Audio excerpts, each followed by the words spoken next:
Está começando mais um Primocast, o podcast oficial do Primo Rico. E no episódio de hoje vamos... Nossa, caraca! No episódio de hoje vamos falar sobre como os novos tempos exigem novas soluções. Essa frase veio do Kaique, beleza? Né? Filosófica essa frase. Bom, então vamos começar com os nossos convidados. Primeiro, muito obrigado, Walter Longo. Poxa, já virou de casa aqui, não é? Então, prazer, muito obrigado. Sempre conte comigo, quanto mais, melhor, porque eu venho aqui, me divirto, aprendo. É realmente uma delícia essa experiência, né? Pô, cara, e hoje temos frase de efeito ou não? Eu não sei, depende do assunto, né? E vamos agradecer também a presença do Pierão. E aí, mas cara? Você não tá lendo eu coloquei uma descrição pra cada um. Ah, ok. Vamos ver como é que você me descreveu. Eu gostaria até de começar de novo, mas eu não vou. Então, Piero Mota, fundador da UI, a maior agência de publicidade 100% nacional. Caraca. Tá vendo? Ô, Thiagão, como é imponente? Você Dá um valor pro nosso Mas primo, qual é o nome da agência? É aquele nome mesmo, não mudou ainda? É UI, é isso? Agência UI? É a agência UI? É a agência UI. Entendi, agência UI, né? Muito Bom, seja bem-vindo novamente, cara. Pô, Thiagão, obrigado. Obrigado, Lucão. Obrigado aí, Kaique. Prazer aí, né? O nosso Thales Gomes, amigo. com 2 L's e Com 2 L's e I. Puta, esse nome é top. É, nome de rico, né? Nome Senão a de gente rico. nem chama, né? Piero senão a gente Mota, nem Walter convida. Longo, Thales Gomes. É isso. Não é? Mas, pô, prazerzão tá aí de novo. Cara, você vem tanto, daqui a pouco você que vai apresentar o programa aqui, cara. Cara, será um prazer enorme, viu? Faria com o maior prazer. Tá bom, então faremos isso. Daqui a pouco faremos isso. E temos também agora Thales Gomes, fundador da Easy Taxi e da Singu. E escritor do best-seller Nada Easy. E agora do Gestão 4.0. E agora do Gestão 4.0. E aliás, nossa, que incrível você ter escrito isso aqui, viu, Lucão? Cara, que bela pesquisa que você fez. Legal, legal, cara. né? Então, muito obrigado por ter vindo também, Thales. É um prazer estar com vocês aqui, batendo esse papo. Uma honra estar ao lado de Walter Long, Piero, Lucão, todo mundo. Vai ser demais. Eu gostaria de apresentar também o Kaique, o editor.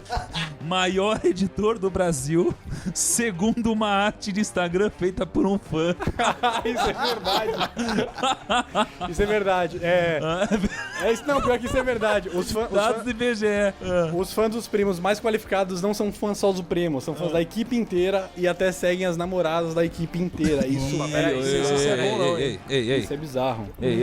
Calma aí. Eu puxei um dado lá. Posso falar, Lucão? Pode falar? Pode falar esse dado. Eu puxei um dado lá que quem segue o Lucão é o topo do funil, por isso as pesquisas dele são eficazes. Legal. É a nata do podcast. É a nata da nata. Estadão já mandou mensagem pra ele falando assim, cara, vamos mobilizar isso aí. Cara, pô, e falando no Lucão, eu tenho um cara que, caramba, Lucão, seja muito bem-vindo. Investidor, conhecido pela missão de resgatar a confiança do mercado em grandes empresas como o Oi Saraiva. Tá vendo?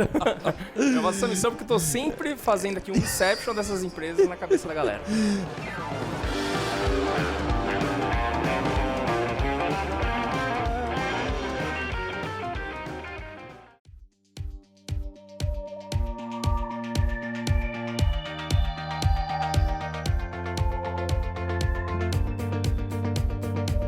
Você tá fazendo quantas palestras por mês? Cara, por mês, eu não sei, perguntar pro Lucão, ele que me manda pra todos os estados aí do Brasil. Cara, acho que o Primo hoje ele faz umas 8 palestras por mês. Não, 8 palestras? Por aí. Pô, se fosse isso eu tava bem. Eu acho que é muito mais. Só semana passada o primo tava em 4 estados diferentes fazendo palestras. Não, cara, sem brincadeira agora. Teve mês, né, quem já fez 3, 4, 5, mas hoje, Lucão, você tem que dar uma balizada. Eu tô indo às vezes pra uns 15 lugares diferentes por mês, velho. Eu viajei com o primo, a gente ficou 2 horas voando, que a gente foi pra Bahia. Cara, se não fosse meu celular ali, eu teria, ficado mexendo, na janelinha ali, abrindo e fechando, porque não tinha nada pra fazer. Eu fiquei as 2 horas vendo série, vidrado. Você curte uma série, né, Kaique? Lógico. E os dados do celular, como que estão aí? Contratei uma plataforma X aí que não tinha como baixar offline.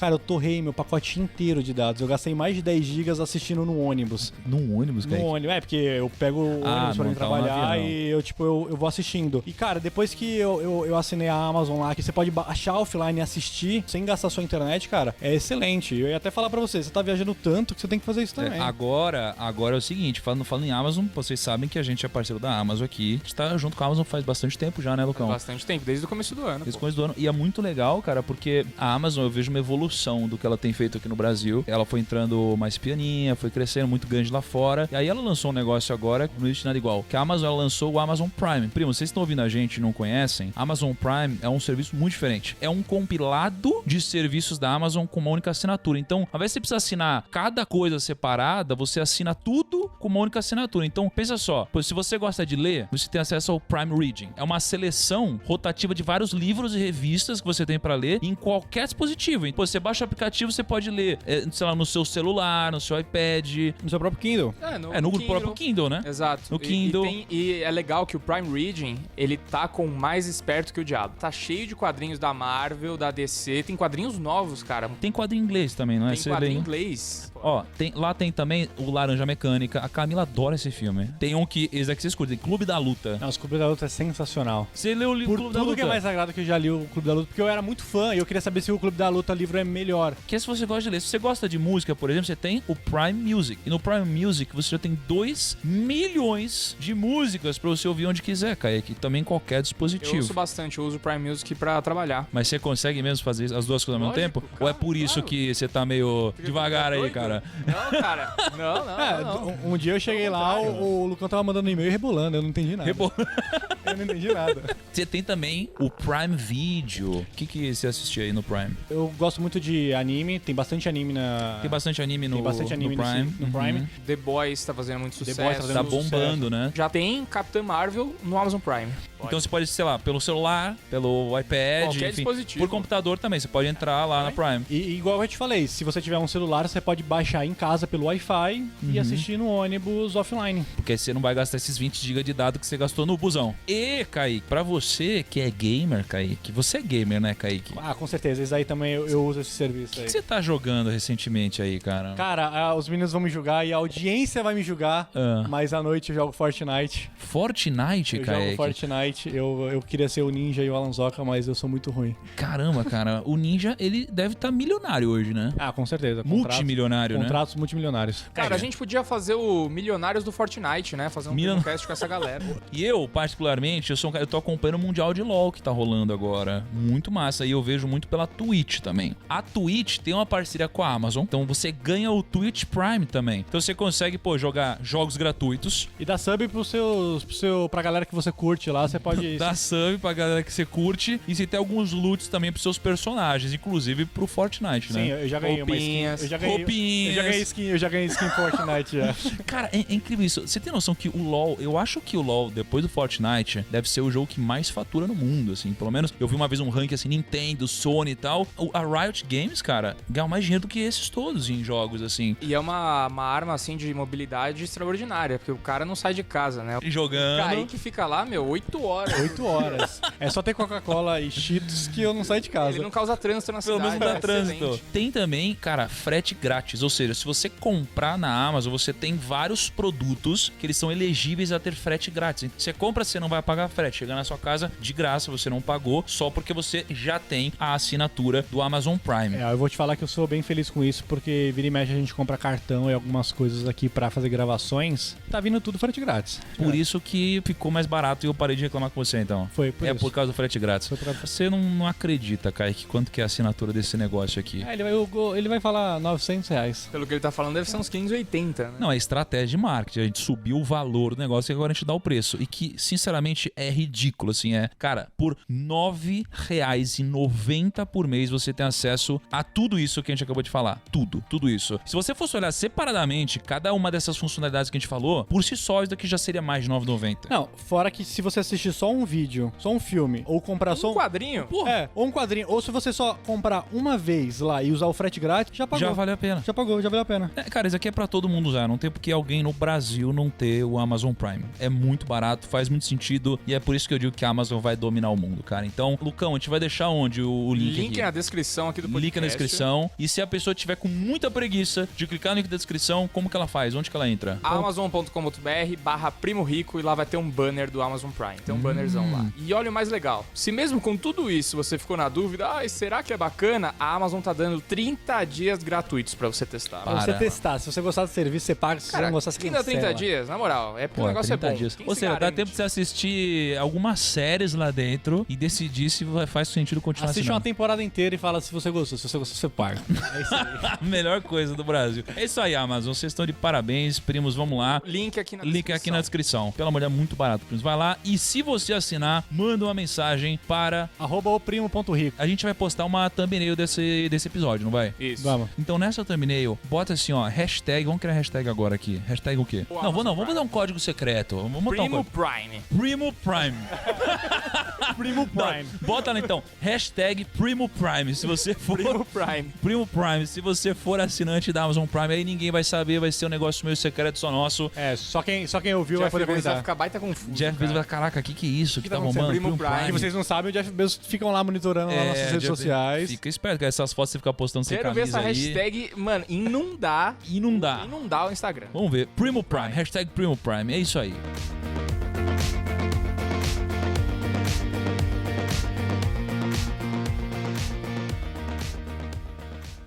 Vamos lá, gente. Hoje a gente vai falar sobre novos tempos que exigem novas soluções. E isso daqui, na verdade, foi até muito motivado por um texto que você postou no LinkedIn, né, Walter? E queria que você falasse um pouquinho pra gente desse texto, sei lá, qual que foi a sua motivação, o que você quis passar, qual que é a mensagem, o porquê. Joga na roda aí pra gente. Olha, eu escrevo tanto no LinkedIn que eu não lembro exatamente qual foi o texto que tinha esse título, tá certo? Mas uma das coisas que eu tenho falado mais recentemente é sobre a busca de soluções de mobilidade nas grandes cidades, né? E acho que quando eu me referi ao assunto novas soluções, é porque, na minha opinião, ou na minha visão, a mobilidade tem hoje talvez se transformado na prioridade número 1 de qualquer pessoa. Mobilidade atrapalha pessoas da classe A à classe Z. Todo mundo sofre, padece com a mobilidade, né? Talvez seja o desafio mais democrático que existe hoje. E é quase que o contrário. Quanto mais a pessoa se move na cidade, mais ela sofre com isso. Portanto, exatamente as pessoas ativas são as pessoas que mais sofrem com a mobilidade. Então, uma cidade que, vamos dizer assim, de certa maneira, castiga as pessoas mais ativas, é uma cidade que não merece os seus cidadãos. Então, basicamente, a visão era como que a gente faz para resolver o problema de mobilidade numa grande cidade como São Paulo ou Xangai. Mas mobilidade, você tá falando o quê? Você tá falando trânsito, por exemplo? Até hoje, o conceito de mobilidade era concebido como você ter mais tempo na sua vida. Como é que você chega mais rápido num lugar, não é? Esse foi o conceito de mobilidade até hoje. E a gente tem falado muito, e os veículos de comunicação, sobre cidades inteligentes, semáforos programados, né?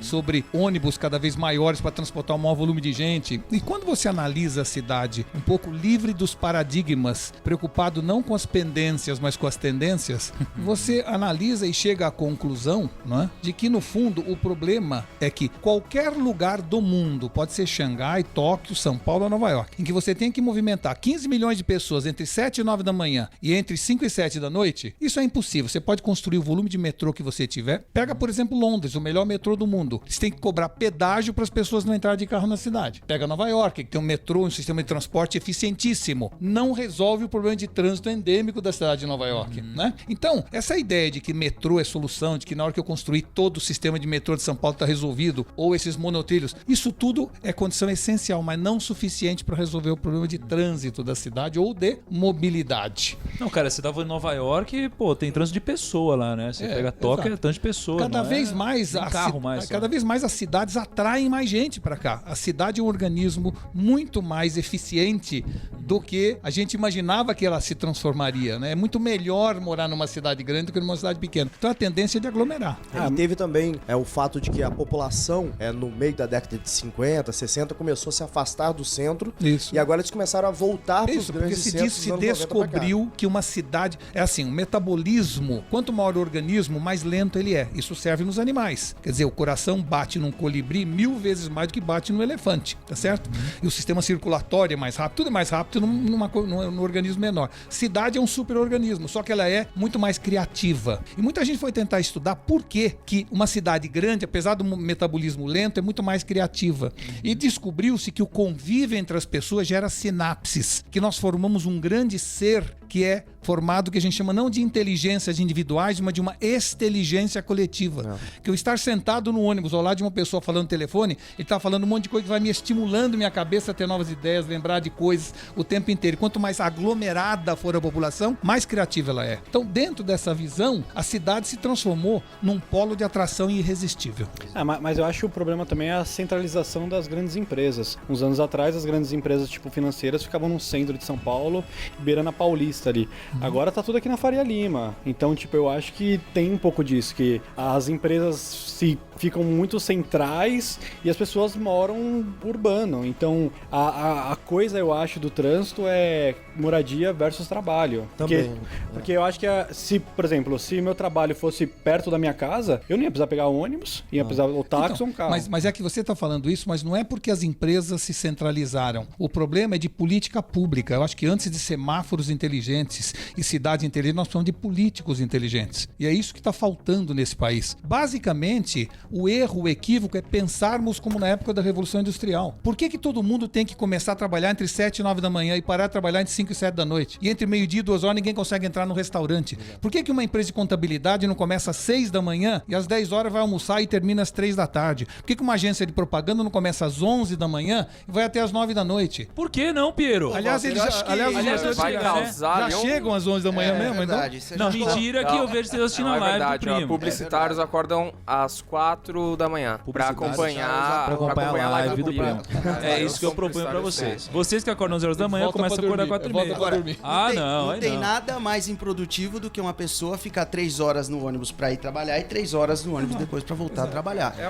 E é uma coisa legal, isso até que o Walter falou do metrô. Olha que interessante, a gente tem uma linha que é a mais nova em São Paulo, que é a linha Lilás, que ela vem lá de Santo Amaro, não é isso, Kaique? Eu acho que vem de Santa Amaro e termina. Eu acho que é legal, porque a galera de lá não tinha esse metrô, mas o que aconteceu? Todo mundo desemboca tudo na linha verde. Então o que aconteceu com a linha verde? Foi impossível. Caiu. Ficou terrível, entendeu? Por isso que a proposta de pensar em novas soluções é, em vez de rodízio de carros, rodízio de vidas. Todo mundo poderia começar a trabalhar. Não tem por que um banco não pode fechar sexta à tarde, quando o trânsito está caótico, e abrir sábado de manhã, porque eu que trabalho durante o dia não tenho tempo de ir ao banco. Ou seja, nós continuamos pensando no tempo da Revolução Industrial, quando todo mundo tinha que estar junto, no mesmo horário, no mesmo lugar, para a produção em série ocorrer na fábrica. Isso acabou. Não faz mais sentido, não tem lógica todo mundo tirar férias no mesmo mês. Nós temos um país que é verão 4 meses por ano. Vamos tirar férias, um grupo de escolas em janeiro, outras em fevereiro, outras em março, outras em abril. Com isso a gente separa e dá chance dos hotéis conseguirem ter gente, bastante gente nos resorts, praticamente o ano inteiro. Quer dizer, nós na verdade estamos pensando como antigamente, tentando resolver coisas atuais. E isto não funciona. É preciso, como você falou, novas soluções para outro tipo de problema. Você sabe, Walter, que essa provocação eu acho que era muito válida. Inclusive a gente está falando de uma mudança de paradigma, né, enquanto sociedade. Agora existem algumas soluções que a gente do setor de tecnologia já vem trazendo desde 2011, quando eu comecei a EasyTax, né? Uma das soluções foi os aplicativos de mobilidade que a gente inaugurou e somos um dos primeiros do mundo a fazer esse negócio aqui no Brasil. E agora você tem as soluções de last mile, né, que são como a Yellow, a Green, né, que é bicicletas, os patinetes. Tudo isso é quando a gente fala de mobilidade, né? Não adianta falar só dos modais de transporte de massa. Sim. A gente entendeu que a gente precisa falar também dos modais de transporte unitário de last mile, para o cara sair do metrô e ao invés dele pegar, sei lá, um táxi até o trabalho, ele consegue pegar um patinete e vai percorrer 1 quilômetro, 1,5 km, que não seria muito ok percorrer a pé, mas de patinete ele consegue chegar, né? E fora que teve uma mudança maior aí ainda. Antes o Rappi, Uber e iFood entregava de moto. Eu moro próximo do centro, só tem entrega de bicicleta. Só bicicleta. O algoritmo melhorou também, então a gente consegue fazer um negócio mais geolocalizado. E a maioria usa, tipo, como bikes do Itaú, que é alugada, ou até Yellow, que é alugada. O pessoal não quer mais ter a propriedade. Falando de mobilidade, eu tive a oportunidade de morar em cidades, em continentes diferentes, né? Eu já morei na Coreia, em Seul, eu morei no Paquistão, em Lahore, eu morei na Nigéria, na Caraca, África, velho. eu morei em Bogotá, na Colômbia, na Cidade do México. Por que você mora em tanto lugar diferente? É porque cada continente que a gente ia abrir Easy Táxi, eu fazia uma base e eu ficava rodando dessa base. Eu tinha que ter uma casa, né? E então por isso que eu acabei morando nesses lugares. Comparando o crescimento, por exemplo, de trânsito que eu vi, inclusive ter um negócio lá. E no mundo inteiro, o que eu vi pior, pra ser sincero, foi Cidade do México. Assim, eu nunca vi um negócio tão intenso quanto Cidade do México. Assim, é um inferno. E sair de lá pra tem lá na cidade. rodízio de carro direto lá. E não Como funciona. tem em São Paulo também, mas Não, mas lá é Sabe o pior. que aconteceu de com, fato, é mais a, duro. com a história do rodízio no México? Eles fizeram o rodízio e aumentou a poluição. Porque os caras compravam outro Carro velho, isso. vagabundo, É mesmo, pra cara. rodar no dia do É isso, rodízio. O é isso resultado, mesmo. piorou tudo. Exato. Então, Não, e os carros velhos encrencam mais, Exato. param na via e atrapalham o trânsito ainda Tem mais. táxi lá que é Fusca 76. Aqueles Fusquinha verde do Chaves, sabe? Na Cidade do México. É por isso que aqui em São Paulo tem essa regra, né? Que eu acho que tem um limite de idade do carro e você tem que... Mas tudo isso tem a ver, eu falei de políticos inteligentes, é o seguinte, a gestão pública sempre pensa em punição e multa. Ela tem que começar a pensar cada vez mais em recompensa e premiação e incentivo. Concordo. Ou seja, ao invés de proibir e multar caminhões que passem na marginal das 9 da manhã às 9 da noite, basta você liberar de pedágio os caminhões que entram na cidade depois da meia-noite. Ao invés de ficar cobrando o mesmo IPTU para todo mundo, deveria dar desconto para quem mora a menos de 3 km do trabalho. Com isso você estaria espalhando a população e ao espalhar a população, as empresas iriam para esses locais. Então, no fundo, toda a gestão pública deste país está baseada em punição e multa. E o que a nós gente deveríamos percebeu? inverter isto, entendeu? Nós, na verdade, deveríamos ser incentivados a descentralizar horários geograficamente na cidade e fatalmente a cidade ia se compor novamente, ao invés de rodízio de carros, rodízio de vidas. Não faz sentido um país como esse cobrar como produto de luxo imposto sobre videoconferência. Não deveria ter imposto videoconferência, permitindo então com que eu não tivesse que me movimentar na cidade. Não é? Então, na verdade, nós temos uma gestão voltada para concentrar pessoas e depois fica todo mundo quebrando a cabeça como é que essas pessoas se movimentam no mesmo horário, no mesmo lugar, de maneiras distintas. E aí começa a inventar bicicleta, depois motoneta, depois velocípede. Quer dizer, tudo isso é condição essencial, mas não suficiente para resolver o problema. Na hora em que você cria um sistema onde eu não tenho que sair de casa e alguém vai na minha casa fazer minha unha, o que está acontecendo? Isso é mobilidade. Porque mobilidade não é só eu me movimentar, eu deixar de ter que me movimentar também. E nisso entra a videoconferência, entra a telemedicina e entra a sua empresa. Quer dizer, É um excelente raciocínio sobre isso, Walter. Eu queria, inclusive, dar um passo para trás quando você criticou gestão pública. E o que a gente viu historicamente no setor de tecnologia, quando a gente tentava trazer uma solução de mobilidade, era o setor público tentando barrar esse tipo de solução. A gente viveu isso com os táxis, né? o Uber viveu isso, tá nesse momento os patinetes vivendo isso agora. Então, é exatamente o que o Walter falou. O Estado, ele é punitivo, mas não se pauta em apenas punir, como também evitar que novas soluções venham trazer Mas por soluções que de ele mobilidade. faz isso? É medo? É o que? É ignorância? Algum outro tipo de interesse. Eu tive a né? oportunidade de conversar com alguns prefeitos aqui de algumas grandes cidades brasileiras. Inclusive, conversei com alguns secretários de transporte pelo mundo na época do Táxi. Eu vi um paralelo nesses caras. O que o cara quer é tocar a bola pro lado. Ele não quer assumir a responsabilidade. Então, não vou citar o nome de um prefeito de uma grande cidade brasileira me chamou para conversar sobre o problema dos patinetes. Eu tentava mediar entre o mercado e o Estado esse problema que tá acontecendo. E aí o prefeito falou o seguinte, cara, se o cara cai e se machuca, esse cara vai ter que ir pro posto de saúde. Isso é dinheiro do pagador de imposto. Por que eu pagador de imposto, que tem que pagar porque esse cara se machucou? É a empresa que tem que pagar. Então, assim, se esse cara morre, quem que vai ser responsabilizado? Mas se ele é atropelado, é a prefeitura.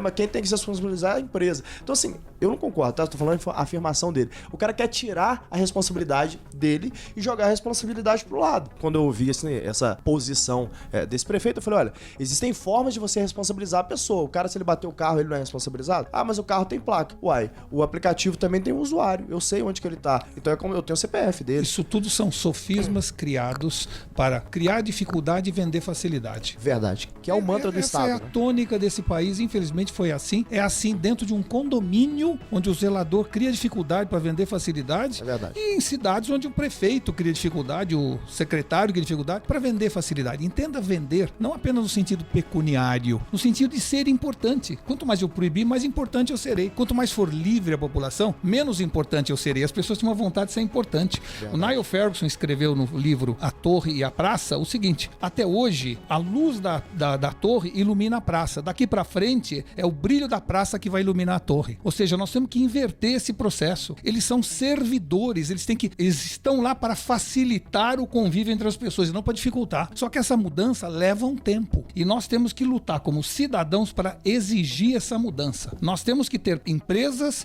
pessoas e entidades voltadas para resolver o problema e nos ajudar a resolver sem atrapalhar a nossa tentativa. Infelizmente, isso ainda está assim, mas eu tenho certeza que isso vai mudar. E as últimas demonstrações de manifestação pública, etc., me dão muito ânimo de que nós estamos no caminho certo. Concordo, a gente fala de janela de Overton, não? Que é o índice de aceitabilidade para alguns tipos de ideias. Acho que o exemplo claro aqui é, se a gente falasse sobre privatização dos Correios há 10 anos atrás, a gente seria taxado de maluco aqui. Hoje a gente é taxado de maluco se a gente não defender a privatização de Correios. Então, a gente vê que a janela de Overton nunca esteve tão posicionada para ideias liberais, que é muito do que você está defendendo agora, que é a descentralização do poder, é tirar a importância do Estado e entregar a importância para quem tem que ter de fato, que é a população. A gente tem que entender o blockchain não apenas como uma tecnologia, mas como uma forma de pensar o mundo, descentralizar. Cara, vai dar namoro essa porra, hein? Eu tô achando. Eu acho que vai dar namoro essa porra aí. Tô zoando a gente, você viu, né, Paulo? Ó, antes de eu mudar um pouco só a direção aqui, eu queria perguntar pro Kaique o que ele tá achando desse papo. Bacana? O que você tá achando, Kaique? Eu tô achando bacana. O Kaique não sabe nem dirigir, tá? É por isso que eu uso todos os aplicativos possíveis pra locomoção. Eu uso patinete quando dá, eu uso bicicleta quando dá, eu uso táxi Não, mas quando ele dá. usa pra valer. Teve um dia que eu pedi pra ele retirar alguma coisa, acho que foi Winebox lá, e ele era um negócio de 1 km, assim, ele foi de Uber. Usa pra valer mesmo. Lógico, negócio 10 mil caixas, eu fui realmente de Não, legal, cara.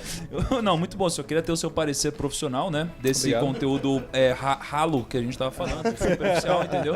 Aí eu queria o seu parecer. Encontro de liberais aqui, né? Cara, total. Escola austríaca no Primo Cash. Total, cara. Descentralização pura, assim. Legal. Agora, eu queria pensar nesse tema de uma forma um pouco mais ampla e pensando em aplicar isso daqui na vida do primo que tem um negócio ou do primo que é um intraempreendedor, do primo que quer vencer na vida de alguma forma. Por quê? Porque, cara, a gente vive realmente em novos tempos, as coisas mudam cada vez mais rápido e para isso a gente precisa de novas soluções pra gente poder agregar mais valor pros clientes, pros usuários, enfim, pros stakeholders, pra todo mundo. E, Thales, você tem alguns exemplos aí de novas soluções que, pô, 2 empresas que eu conheço aqui que você acabou montando ou participando do processo, né? E o Walter tá falando também desses pensamentos disruptivos e tal. E o Piero também lá atrás, cara, quando começou a Wii, era uma coisa também disruptiva. Então eu queria perguntar pra vocês o seguinte: como que o primo que tem um pequeno negócio ou trabalha numa pequena empresa pode exercitar o pensamento de novas soluções, de soluções criativas que possam agregar valor na vida do usuário, escalar e se adaptar ao mundo que a gente vive hoje? Você sabe, cara,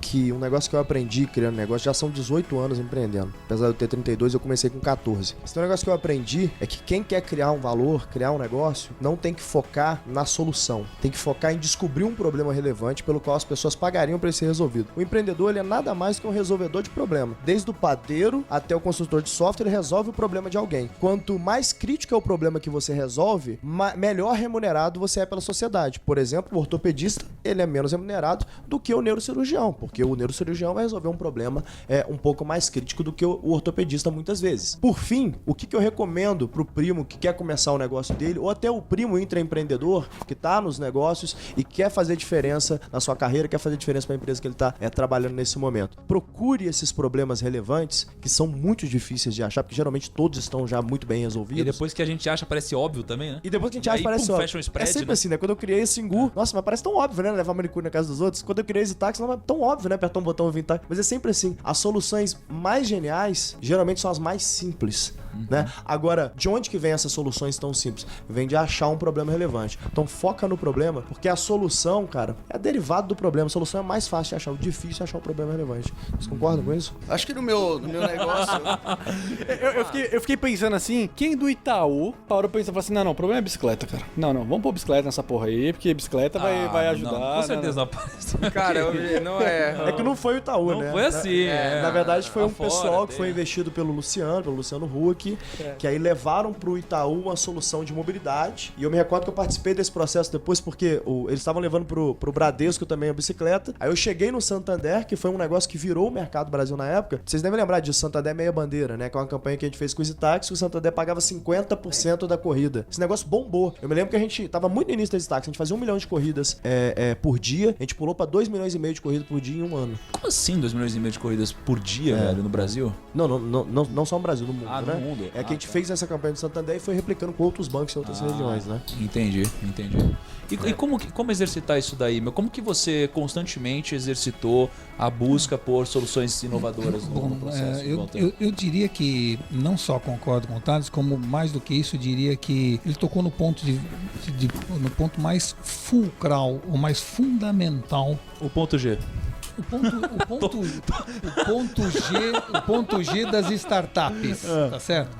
Que é exatamente isso, ou seja, eu sou mentor de várias instituições que estão sempre avaliando startups, etc. E para mim a análise primordial é essa, ou seja, mesmo na propaganda hoje, eu tenho visto que há essa inversão, e o Piero vai poder falar mais, quer dizer, até pouco tempo atrás, a propaganda ou os criativos de propaganda eram pessoas que entendiam o problema e iam em busca da solução. Agora, eles têm uma solução e ficam em busca do problema, né? E quando você pensa em todo mundo da comunicação, é assim. Quer dizer, eu tenho uma peça com Antônio Fagundes, que vai acontecer no teatro tal, de setembro a novembro, quero saber se tem alguém cujo problema se encaixa no patrocínio da minha peça. Se você olhar, tudo é assim. Eu tenho um campeonato, eu quero vender placas, acontece de tal forma, você tem algum problema que encaixe das minhas placas? Ou seja, a tendência do mercado de mídia sempre foi assim. Eu tenho uma revista que sai todo sábado, que tem 1 milhão de exemplares, você tem algum problema para resolver que a minha revista vamos dizer assim, resolve, ou seja, nós sempre fomos um problema em busca, aliás, uma solução em busca de um problema.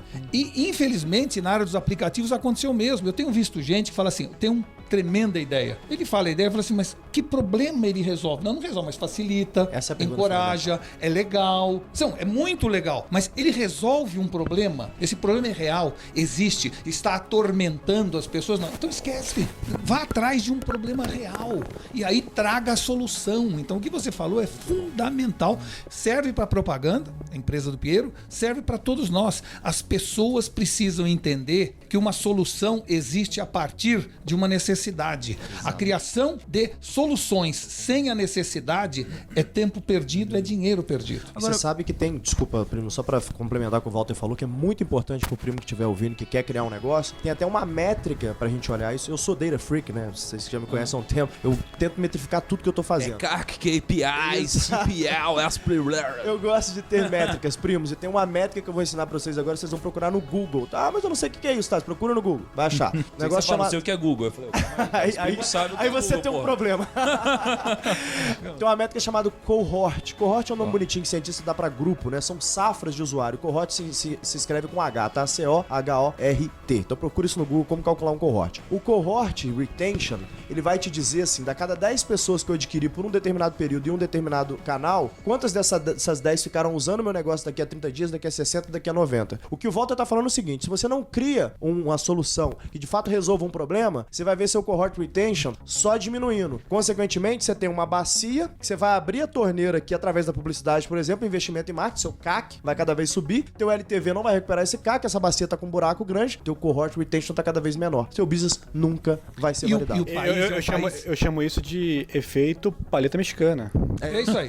É isso, paleta mexicana, ou frozen iogurte, ou o dogão gourmet. Gourmet, exato. O dogão tá em alta, né, Lucão? O dogão tá em alta. Mas ó, uma coisa que é legal também, assim, é que a gente viu no livro do Ray Dalio lá, né? De olhar o problema de uma outra ótica, que a gente tava até batendo um papo Principles, sobre né? isso. Que a gente tava até batendo um papo sobre isso ontem, né? De olhar o problema de fora que você vai conseguir achar uma solução melhor. Quando você passa por isso, depois parece que o problema nem era tão grande assim, não é? Aí fica parecendo óbvio. Parece óbvio. Mas, Piero, por exemplo, cara, você passou por... Você tem quanto tempo, Aui? A UI tem 18 anos. 18 anos. Só 18 anos. Já virou maior de idade. Já virou maior de idade. Caramba, é quase o tempo que o Thales tem trabalhando aí, cara. É verdade. Caramba, hein, Thales. Estamos ralando há muito tempo, tamo ralando. primo. Então, aí você tem 18 anos. E, cara, você faz campanhas, atende clientes, etc. Há um tempão também. E eu fico imaginando, cara, você já deve ter passado por cada situação. Como que você consegue pegar um cliente, fazer uma campanha e sempre pensar em algo novo, em algo diferente? Sei lá, não cansa essa criatividade? Não esgota? Não tem um limite pra isso? Tem um ponto aí que a gente não entrou, que uma agência de comunicação ela pode fazer uma mudança de comportamento. Então, o que acontece muito no nosso dia a dia é chegar um cliente que vem com uma ideia inovadora, a gente contrata uma pesquisa e a pesquisa fala, ó, esse assunto tem diversas barreiras. E a gente, através da comunicação, derruba essas barreiras e cria uma nova forma um novo comportamento do consumidor. E é assim que a gente vem trabalhando ultimamente, porque... Muitos dados. Muita informação e muita mudança de comportamento, né? Óbvio que tem muitos assuntos que já vêm com uma tendência muito grande, mas tem casos que a gente tem que simplesmente... Pego, por exemplo, agora, né? O Kaique já vai anotar aí pra fazer o oferecimento paga. Não, esse episódio vai ficar caro, viu? Tô te falando. Oferecimento paga. É que pra pagar esse nosso casting aqui de hoje... Por exemplo, o mercado imobiliário. Hoje, como é que você faz pra... Aceitem ações, viu, primo?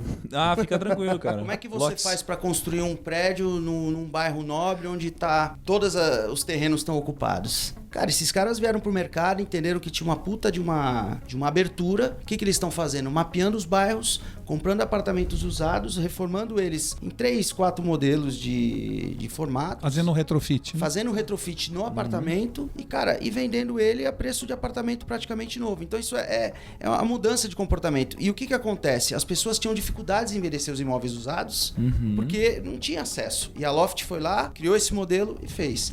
E a gente, hoje, felizmente, a agência deles, então a gente está fazendo essa mudança de comportamento do consumidor e no final do dia o que a gente busca? A gente tem que pegar os grandes bairros que já não tem mais terrenos e, cara, e com isso a gente vai determinar mais ou menos o que a gente quer e por aí vai. E aí é o que eu falei, é uma mudança de comportamento. Legal. Então a agência, ela tem esse papel de, às vezes, criar um comportamento novo do consumidor. Aliás, a agência de propaganda nasceu para incomodar o cliente. A subserviência das agências facilita a relação inicial, mas inviabiliza a continuidade. O cliente quer ser incomodado, quer ser questionado. E por que isso é mais importante hoje do que nunca? Já que você fala muito e tem uma visão, e o sucesso do seu podcast tem a ver com isso, você tem uma preocupação obsessiva por dar dicas que resolvam um problema de quem ouve. É isso que você tem o tempo inteiro. Todos os teus alertas durante o podcast levam esse caminho. Bom, e o que isso pode ajudar? Eu diria a você o seguinte, você tem pessoas nesse momento que estão pensando em empreender, mas você tem outros que já são empreendedores. Então, para os empreendedores, é fundamental entender que empresas ou negócios hoje não morrem por fazer a coisa errada, sim por fazer a coisa certa por um tempo longo demais. É isso que está matando as organizações.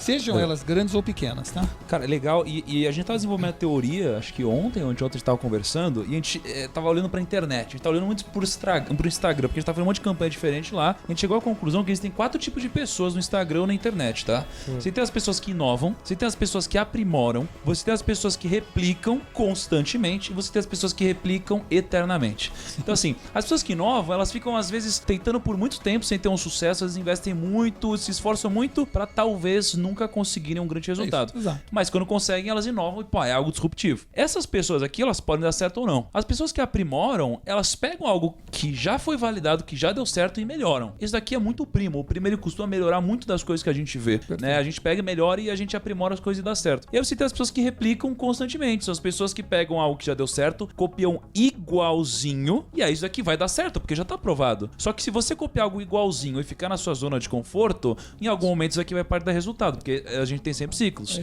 E você tem, então por isso que tem dois tipos de pessoas, aquelas que copiam sempre as coisas novas e sempre vão dar certo, mas nunca vão ser as melhores, e as pessoas que copiam entram na zona de conforto. E aí entrando nisso daqui, cara, que eu acho que tem total esse gancho que você falou, queria perguntar pro Thales o seguinte, cara, você tem esse negócio de gestão 4.0, Exato. né? É uma gestão 4.0, já teve a 1.0, 2.0, 3.0, e quando você tá falando de gestão 4.0, você tá falando quase que, acho que de uma profissionalização e talvez algo moderno e adequado ao mundo de hoje em termos de gestão. Exatamente. O que é uma gestão 4.0, velho? Gestão 4.0 são técnicas e ferramentas utilizadas por literalmente as maiores empresas do mundo. Primos, aprendam a fazer um pitch de venda. Mas é verdade. Quando você pega os melhores gestores do mundo, que consequentemente são os donos das maiores empresas do mundo em valuation, aí eu tô falando de Apple, Google, Facebook, Amazon, todas essas empresas que eu citei aqui são literalmente as 4, 5 maiores empresas do mundo em valuation, segundo a Fortune 500. O que eu fiz ao longo desses anos, né? Eu comecei muito cedo a me tornar um CEO global, né? Eu fundei a Exitax com 22, com 23 a Exitax já tava em, sei lá, quase 10 países, com 24 a gente já tava uns 20 e tantos, com 25 eu tava em 35. Então eu tive que aprender muito rápido a me tornar um bom gestor.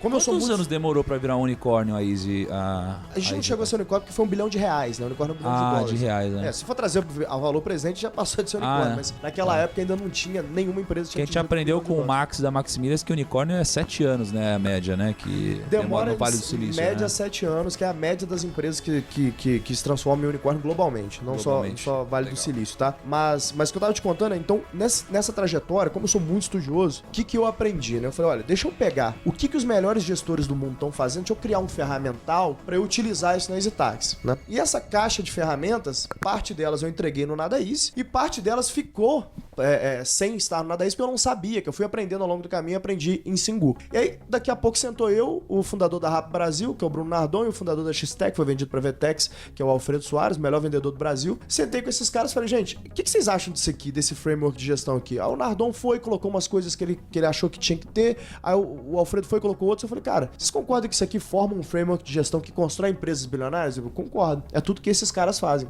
E a gente decidiu dar o nome disso de gestão 4.0, que são ferramentas para que você possa aplicar no seu negócio, seja uma padaria ou seja uma empresa de software, para que ela tenha características escaláveis, né? Porque o que o Walter falou, isso inclusive tá num artigo que eu já li em Harvard, viu, Walter? Que as empresas que falham são aquelas que acertam por muito tempo e não se preocupam em errar. As que acertam são aquelas que preocupam em errar e consertar rápido. E são aquelas que conseguem inovar. Não tem nenhum negócio que vale centenas de bilhões de dólares no mundo que não seja um negócio que preocupam em errar. Eles têm como backbone da sua gestão a inovação. E a inovação, ela parte de um preceito, que aí mais uma coisa que o Walter, de forma muito genial, colocou aqui no início dessa conversa, de descentralização de poder. Não existe empresa que vale centenas de bilhões de dólares que o poder é concentrado, o poder de decisão é concentrado nesse level. São empresas que têm gestões horizontalizadas. Então, gestão 4.0 é esse ferramental que a gente entrega durante uma imersão de 3 dias para que o gestor saia dali com esse ferramental para aplicar na segunda-feira no seu negócio. Cara, agora mais importante, ou tão importante, né, quanto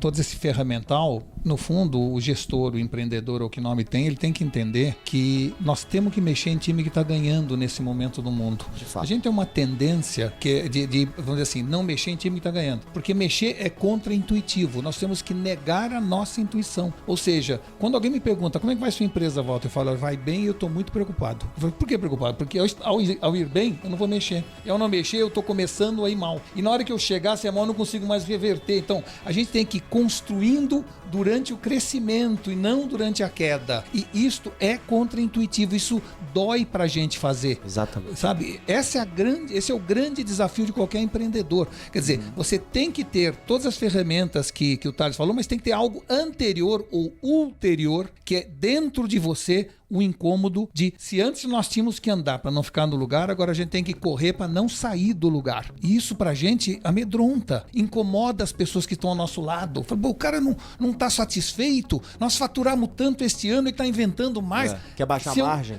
Vou ter que inventar, perdão, vai doer, vai ser difícil, mas eu estou preservando o negócio e principalmente contribuindo para a sociedade. As empresas que deitam no berço da glória estão fadadas ao fracasso. Eu tenho um dado, tá? Do professor Salim, que foi meu professor na Singularity, que é a universidade que fica dentro da NASA. Professor... Tá todo mundo fazendo... Todo mundo que a gente conversa. Eu fiz há muitos anos. Eu fiz Singularity em 2014. Então, Before It Were Cool. 2012. O Walter também fez Before It Were Olha Cool. aí, pô. Mas o dado do professor Salim, ele fez uma pesquisa, né, que depois virou o livro Exponential Organization, ele demonstra que 89% das Fortune 500 que estavam na lista no meio da década de 50 já não estavam na lista em 14, quando ele publicou esse livro. E aí, por que disso, né?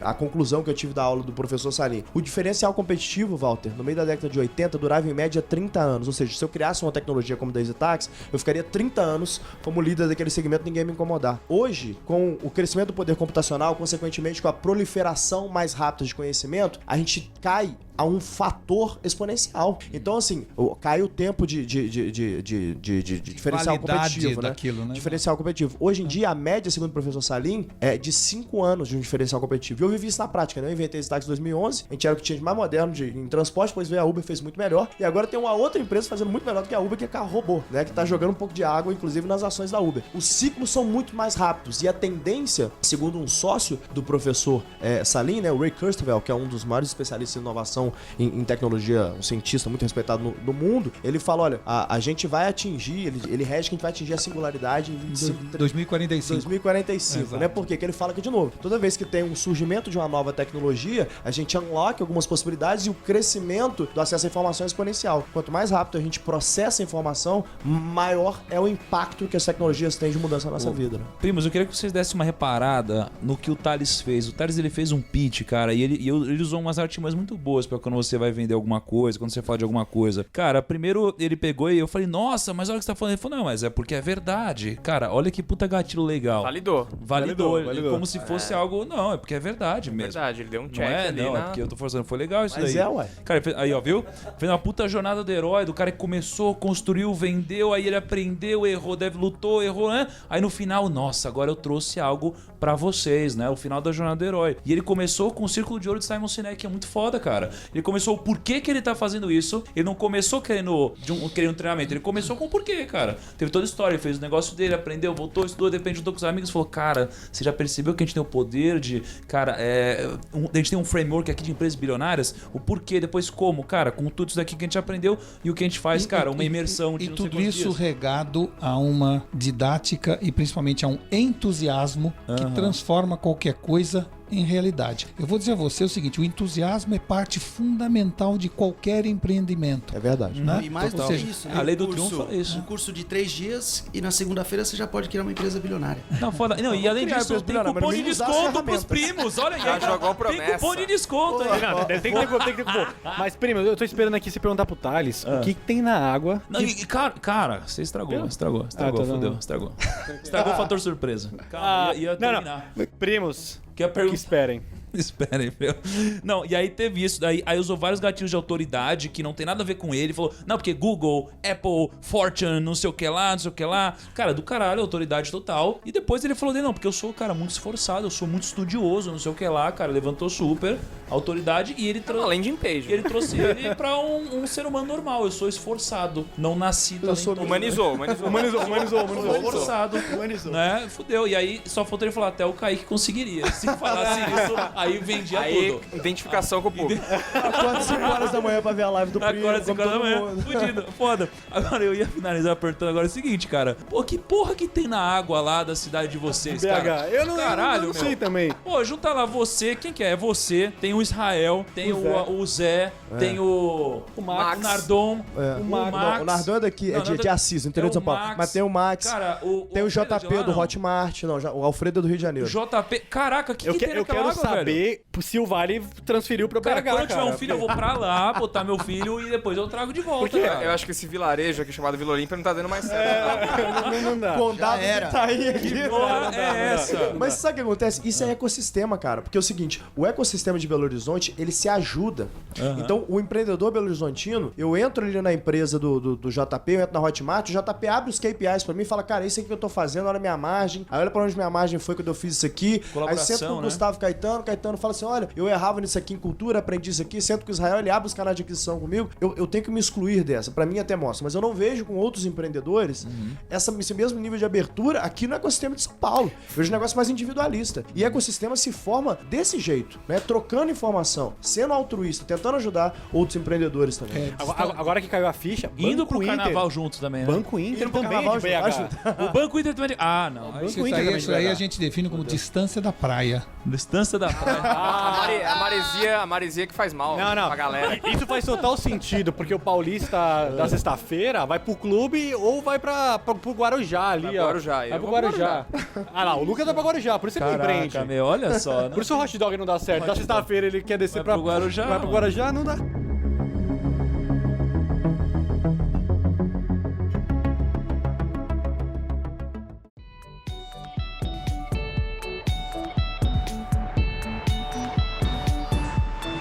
Agora, você falou, mas você não falou nada também, Thales, porque eu quero saber o que existe nesse negócio aí, cara.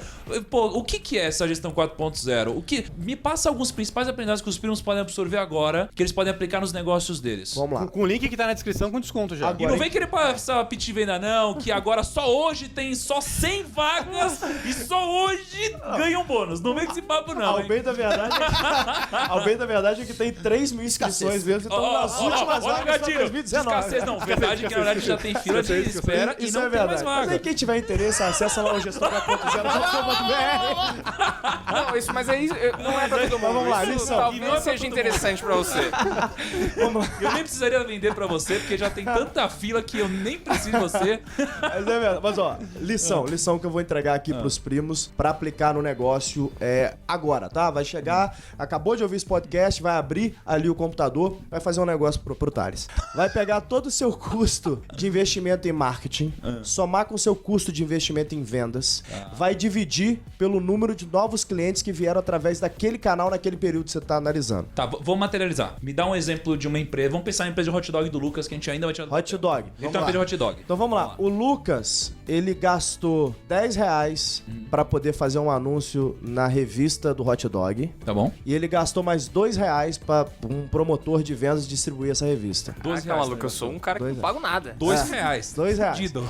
Então a gente tem um custo total de marketing mais vendas de R$12. Tá bom. Digamos que vieram 2 clientes dessa ação que ele fez. Quando eu divido isso por 2, tá dando um CAC de R$6. Tá bom. Customer Acquisition Cost. Eu não vou ficar dando um monte de métrica aqui não, mas muitas vezes o que eu vejo acontecer é que o cara tá fazendo ações de marketing, ele tá investindo em panfletagem, mas ele não tá calculando nem traqueando da onde que vem aqueles usuários dele. Então ele não consegue ter noção de custo. Se ele não tem noção de custo, ele não consegue saber a efetividade de um canal de aquisição. Eu vou dar a segunda métrica pro cara olhar, que ele vai pegar a receita média, a receita líquida média, vinda de cada usuário. Então quer dizer que, digamos que eu tenho 33% de margem, então desses R$6 de CAC, eu vou trazer ali, e eu tô vendendo o produto por R$6 também, mas só que como eu tenho só 33% de margem, eu tô trazendo R$2, mais ou menos, de lucro por cada usuário. Ou seja, eu sei... Tô pagando R$6. Tô pagando R$6 pra cada trazer um cara que me traz 2 toda vez que ele come meu dogão. Tá. Ou seja, eu prefiro que ele volte pra comer meu dogão mais 2 vezes pra eu ter o LTV sobre CAC 1, né? Pra eu pagar a O meu conta. LTV, que é o Lifetime Velho. Né? precisa ser maior do que 1. Tem que ser maior do que 1, que senão eu sou ONG, eu só pago o custo. Seria quando o Melius faz o cashback 100% sobre o livro da Amazon. É isso? Exato. É meio que isso. Se o Lifetime Value for maior, né? É isso que a gente Por busca. que o Melius faz o cashback 100%, tá? Porque aquilo vira custo de aquisição, que não é um CAC. Que é mais barato do que às vezes ele põe em publicidade. Mas sei não lá, é o fora Melius do que primo, paga, isso quem entendeu? paga é a Amazon, entendeu? Ou o Melius paga, nisso aí, ele assume como CAC, tem 2 modelos. Aí, Israel, estamos descobrindo o seu segredo, hein, cara? Ele assume como CAC porque ele É mais sabe que fácil você vai voltar a contratar usar o Wii. O Wii Melius, faz tudo isso, cara. entendeu? Vou contratar O Wii faz tudo isso. Mas não com R$12, não. Mas não é com R$12, não. R$12 não vai dar. Mas por que eu tô dando essa conta pra só pra fechar aqui esse assunto, tá? O que eu quero que o primo que esteja ouvindo faça com o seu negócio? Eu quero que ele some por canal, por período, o seu custo de aquisição e divida pelo seu lifetime value velho, né? Que é essa receita média de usuário vezes o tempo de vida que ele veio, eu quero que o primo veja se esse canal tá dando pelo menos em um tempo razoável. Se ele não tá, eu quero que o primo pare de investir nesse canal e comece a investir em outros canais. É dessa forma que as empresas mais valiosas do mundo criam uma maquininha de fazer dinheiro. Eles sabem que a cada dólar que eles vão pingar ali, em um período razoável, cai $3. Então tem máquina de fazer dinheiro. Que é como que a gente investia $500 milhão por semana em alguns canais de aquisição ali na EasyTax na nossa época. Era uma máquina de fazer dinheiro. A gente sabia que aqueles canais davam LTV sobre CAC 1 em um tempo razoável. Então você pode socar dinheiro à vontade, quem já testou a necessidade. Mas, por exemplo, aí você tá falando de um business para você verificar se é possível você investir, continuar investindo para adquirir um cliente. Porque no caso do Primo, vamos supor que a única linha de negócio do Primo é vender curso digital, tá? Vamos lá. A gente tem mais ou menos 8, a gente tem 8 linhas de receita. Tá. Vamos falar só dessa. Tá bom. Cara, a gente não gasta um centavo em publicidade direta, em tráfego. A gente produz e tem um tráfego orgânico. Sim. Porque a gente é foda. E porque a gente é foda, é isso, Kaique? Muito bom. a gente é cara. foda. A gente é Não incrível. gasta nada mesmo. E aí, cara, quando a gente não gasta nada nisso e a gente vai pegar a nossa venda, nem Você não dá tem pra gente custo fazer de essa marketing, conta, mas né? você tem custo de vendas. Que é o Meu custo de seguinte, venda, eu incluiria o que no meu custo seu custo de venda, aqui? por exemplo, o podcast. Mas aí no podcast estaria falando, por exemplo, as pessoas, estrutura, equipamento, tudo isso. O tempo Exatamente. do empreendedor é um custo. É um custo, é verdade. A gente não pode esquecer Mas que a a gente gente difícil contabilizaria precificar, então mas esse tempo hora, por O exemplo. que eu faria aqui, ó, é o seguinte: o salário da galera, ou a remuneração da galera, quanto tá custando, quanto que custou a infraestrutura, eu dividiria isso pelo tempo que eu tô usando ali pra poder amortizar isso ao longo do tempo, né? Tá. Eu colocaria como custo de vendas. Você tem CAC, não existe CAC zero. Isso é mentira. CAC zero é o seguinte: eu tô dormindo, tá caindo dinheiro aqui, cara. Eu conheço um cara que fala de CAC zero. Mas eu não sei se ele sabe o que ele tá falando, não. É um ponto Piadas importante. internas milionárias. Piadas internas de milionários. Tem um ponto importante. O tempo de vocês tem um preço. Exatamente. Então o Certo? Paulo falou. Não, e o do Kaique é Thiago bem Negro falou há um minuto Eu do atrás, Kaique eu aqui posso é foda. falar sobre não dá. o seu preço da sua palestra? alto. O preço da palestra, cara, Fala, pô, fala. manda bala. Cara, ele falou que cobra aí pelo menos R$100 mil por Meu palestra. Deus, tamo rico, E então. pra mim tá barato. E aí viu? você considera que o cara tem 1 hora pra falar, ele cobra 100 mil. Então assim, quanto custa o tempo desse menino? Não, mas não, peraí, mas eu acho Se que eu fosse contratá-lo- te passaram o valor com desconto, eu acho. Porque é de amigo. Não, foi com Eu cupom tô do falando desconto, de, foi depois tô desconto. falando de 6 R$100. meses atrás. Tô falando de 6 meses atrás. Por exemplo, eu como agência de propaganda, se eu fosse contratar o Thiago, ele iria me cobrar no mínimo $1 milhão pra ser o garoto propaganda de uma marca. Então você tem que pôr isso na sua conta.